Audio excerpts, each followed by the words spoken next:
আপনারা জানেন যে আমাদের পূর্ব ঘোষিত আজকে শাহবাগ ব্লকেট, এই ব্লকেটে আমরা কিছুক্ষণ আগে ফেসবুকের মাধ্যমে জানতে পেরেছি, আমাদের দেলাওয়ার হোসেন আজিজ স্যারের ফেসবুকে আমরা জেনেছি, বিভিন্ন আরো তথ্যের মাধ্যমে আমরা জেনেছি আমাদের যে ব্লকেট আছে এই ব্লকেট সর্বাত্মক সফলভাবে পূরণ করার জন্য আজকে আমাদের সাধারণ শিক্ষার্থীরা ঢাকা বিশ্ববিদ্যালয়ে আমাদের সাথে অংশগ্রহণ করবে।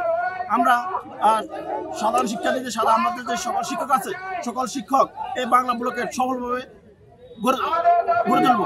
আমরা চাই যে গতকালকে আমরা যে শিক্ষক মনোভাব আচরণ করেছি পুলিশের সাথে, আমরা আজকে সেটা সেভাবে দেখাবো না। আমরা আমাদের ধৈর্যের বাঁধ ভেঙে যাচ্ছে। আমরা চাই যে পুলিশ আমাদেরকে আর বাধা না দিবে। আমরা চাই দ্রুত আমাদের প্রজ্ঞাপনটা দিয়ে দাও। আমরা ক্লাসরুমে ফিরে যেতে চাই।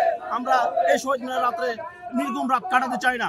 আমরা এই মশার কামড় খেয়ে থাকতে চাই না। আমাদের কাজ হল ক্লাসরুমে ফিরে যাওয়া। আমরা ক্লাসরুমে ফিরে যেতে চাই। আপনারা সকলকে ধন্যবাদ।